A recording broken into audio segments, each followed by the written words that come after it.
Hello दोस्तों, मैं अनामिका सिंह स्वागत करती हूँ आप सबका पीजीटी जूलॉजी की इस महत्वपूर्ण श्रृंखला में।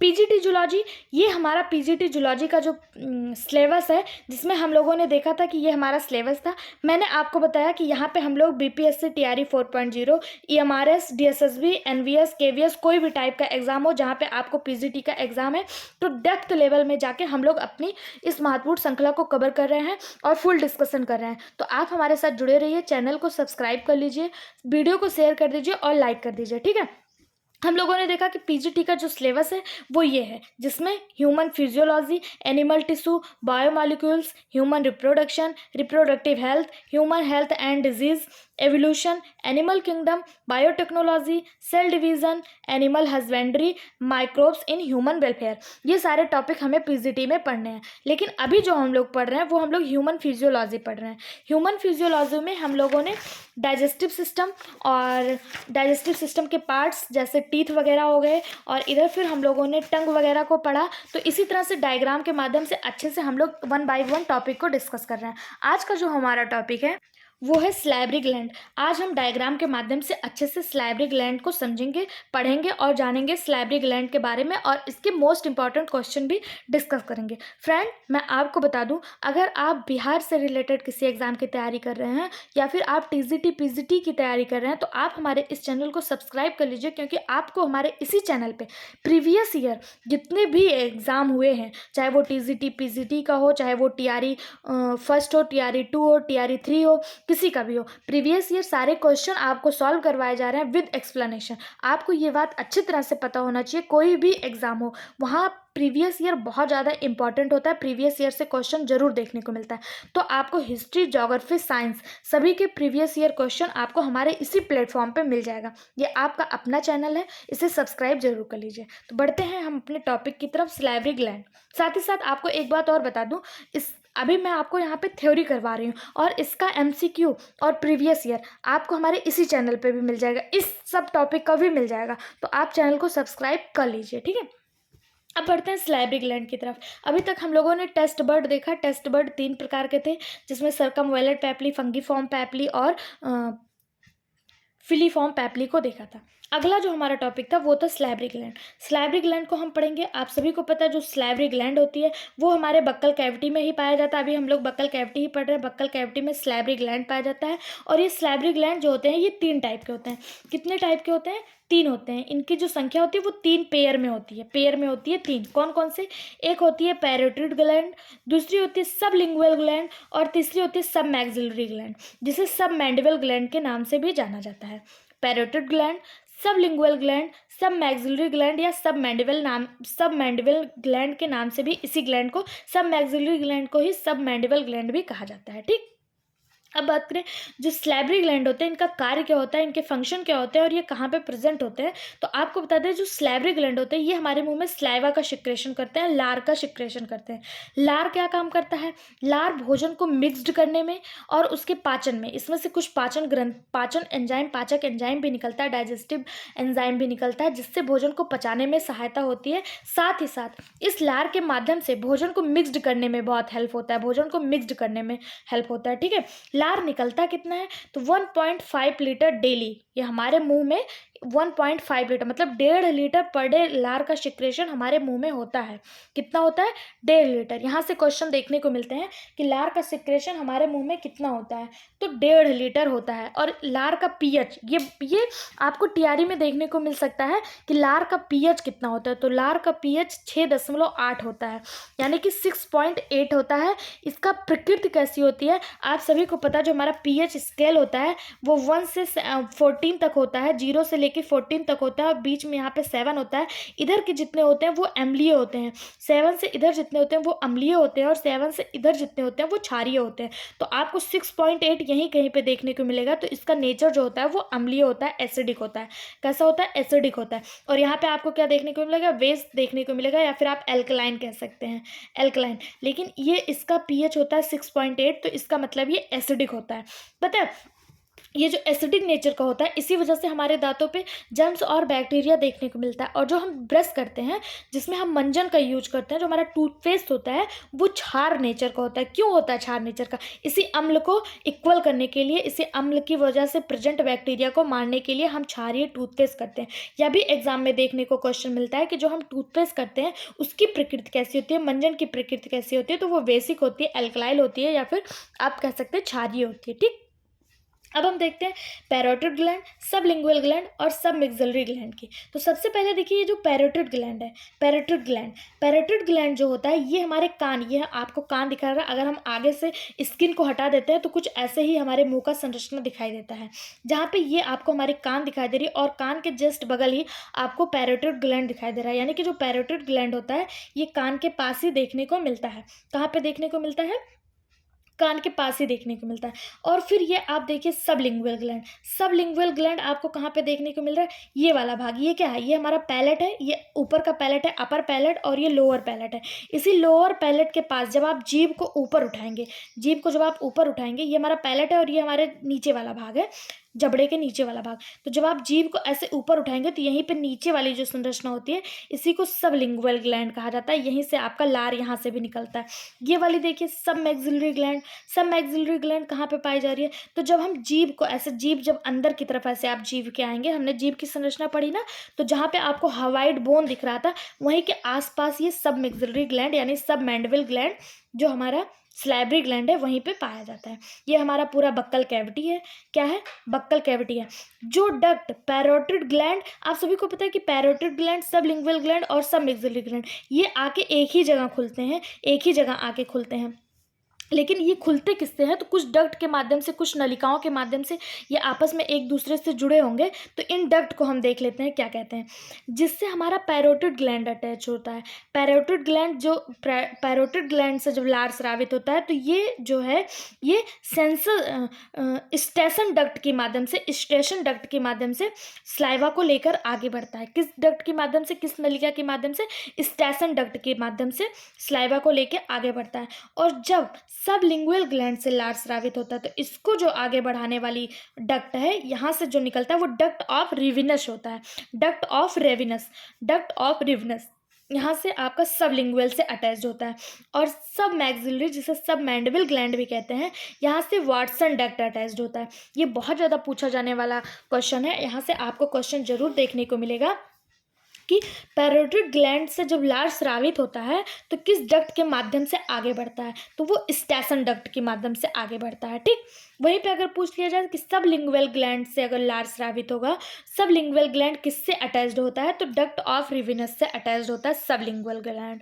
और सब मैक्सिलरी ग्लैंड किससे अटैच्ड होता है? तो वाटसन डक्ट से अटैच होता है सब मैक्सिलरी ग्लैंड। और ये तीनों आगे आके एक इकट्ठा हो जाते हैं, एक जगह हो जाते हैं, और एक ही जगह ये आके हमारे ग्लॉटिड्स में ओपन हो जाते हैं, हमारे लार को यहाँ पे सिक्रेट कर देते हैं। ठीक, इतना समझ में आया?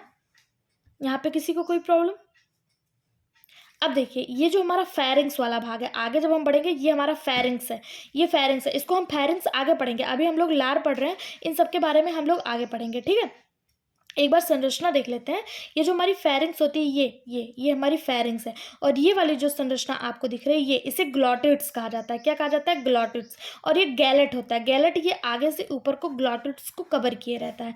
इसी के आगे आपको बिंड पाइप देखने को मिलेगा, ये बिंड पाइप जहाँ से हवा निकलता है। और ये फूड पाइप होता है। ये दोनों एक दूसरे के आसपास ही होते हैं, बिंड पाइप और फूड पाइप। जब कभी हम सांस लेते समय, जब हम खाना खाते समय छींक देते हैं या ज़्यादा तेज़ी से बोल देते हैं, तो हमारा भोजन इस ग्लटेड ओपन हो जाता है, और इसके माध्यम से बिंड पाइप में आ जाता है, जिससे हमें जो है मतलब भोजन को अटकने का या फंसने का आभास होता है। क्यों होता है? क्योंकि यही ग्लैटिड्स ओपन हो जाता है। इसीलिए कहा जाता है कि खाते टाइम बोलना नहीं चाहिए। ठीक, और फिर अब आगे बढ़ेंगे तो ये हमारा ओसोफेगस हो जाता है।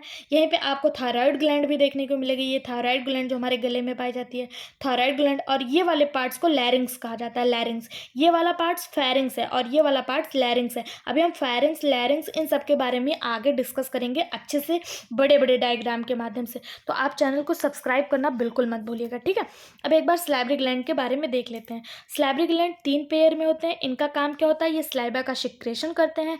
ये डेली 1 से 1.5 लीटर निकलते हैं हमारे माउथ में कितना निकलते हैं, 1 से 1.5 लीटर। और इनका जो pH होता है वो कितना होता है, 6.8 होता है। इनका नेचर स्लाइटली एसिड होता है, हल्का एसिडिक होता है। ठीक, इनकी संख्या कितनी होती है, 3 होती है। कौन कौन से, पैरोटिड ग्लैंड, सबलिंगुअल ग्लैंड, सब मैक्सिलरी ग्लैंड।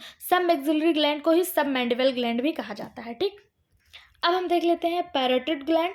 पैरोटिड ग्लैंड, सब मैक्सिलरी ग्लैंड और सब लिंगुअल ग्लैंड की विशेषताएं क्या होती हैं, ये इनका मतलब लोकेशन क्या है, साइज क्या है, डक्ट्स कौन सी इनको जोड़ती हैं, इनके स्लाइबा कितना निकलता है, और इनके मतलब नर्व कितने पाए जाते हैं, क्रेनियल नर्व की संख्या क्या है। तो सबसे पहले हम देखते हैं पैरोटिड ग्लैंड। पैरोटिड ग्लैंड जो होती है इन फ्रंट ऑफ ईयर्स, जैसा कि हमने पढ़ा कान के जस्ट सामने पाया जाता है, इन फ्रंट ऑफ ईयर। इनकी जो लोकेशन होती है वो कान के जस्ट सामने होती है। अभी हमने डायग्राम में आपको दिखाया कि ये कान के जस्ट सामने होते हैं।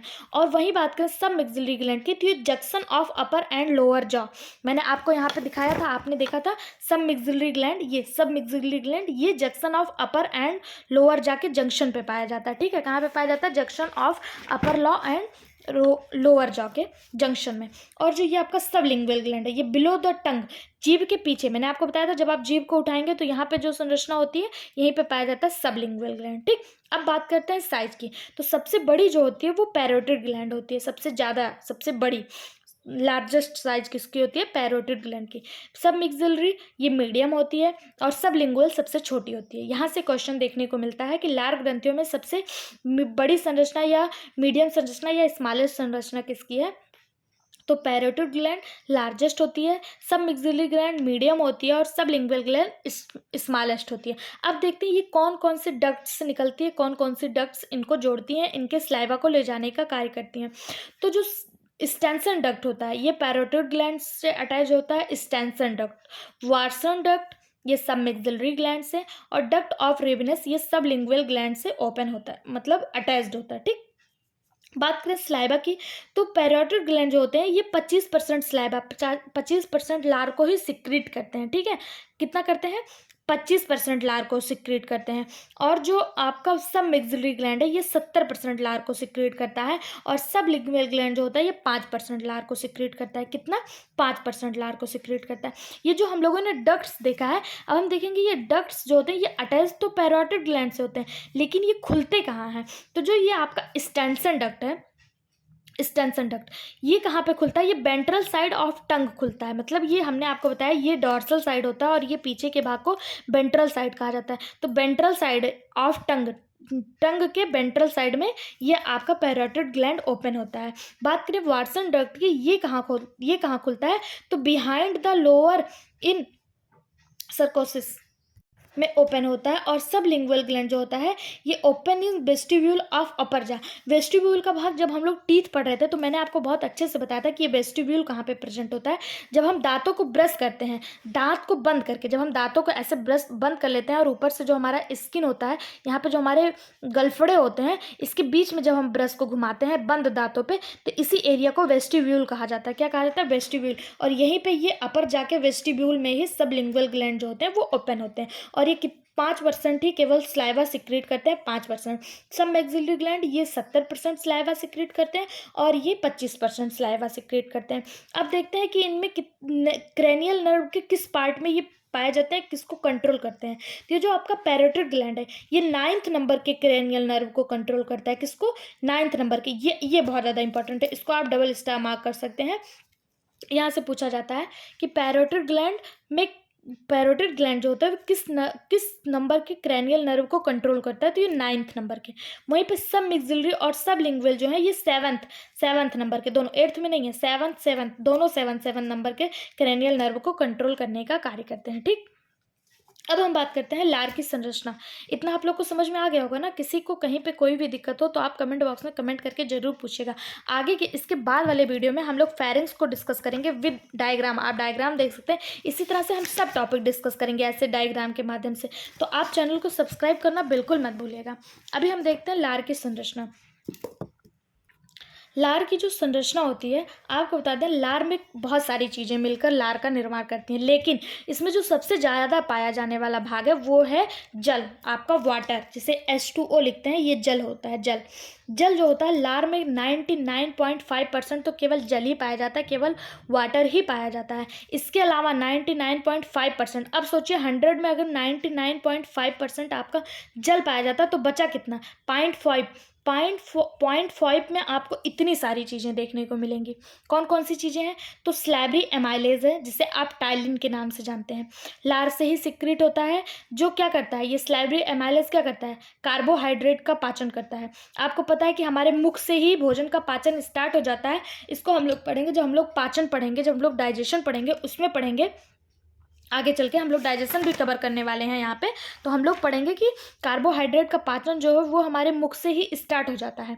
कितना % पाचन करता है ये कार्बोहाइड्रेट का, 30%। आपसे पूछा जाएगा कार्बोहाइड्रेट का पाचन किसके द्वारा होता है, तो स्लैबरी एमाइलेज जिसे टाइलिन के नाम से जाना जाता है, वहीं से कार्बोहाइड्रेट का पाचन स्टार्ट हो जाता है। और ये टाइलिन निकलता कहाँ से, सिक्रीट कहाँ से होता है, तो ये पैरोटिड ग्लैंड, जो पैरोटिड ग्लैंड थी वहाँ से ये टाइलिन सिक्रीट होता है और ये कार्बोहाइड्रेट का पाचन करता है।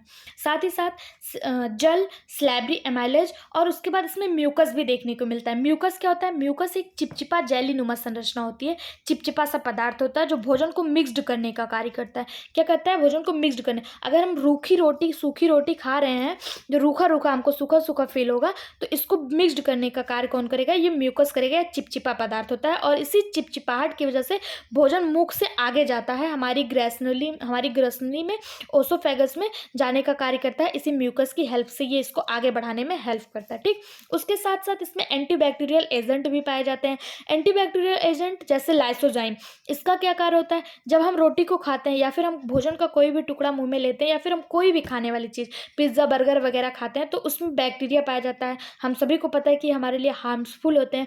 तो वहीं पे एंटीबैक्टीरियल एजेंट जो होते हैं, लाइसोजाइम, जैसे जो लाइसोजाइम होता है एंटीबैक्टीरियल एजेंट, ये उस बैक्टीरिया को किल करने का कार्य करता है, मारने का कार्य करता है। साथ ही साथ माइक्रोब्स भी कुछ हमारे मुंह में जाते हैं, जिसको मारने का कार्य एंटी माइक्रोबियल एजेंट करता है।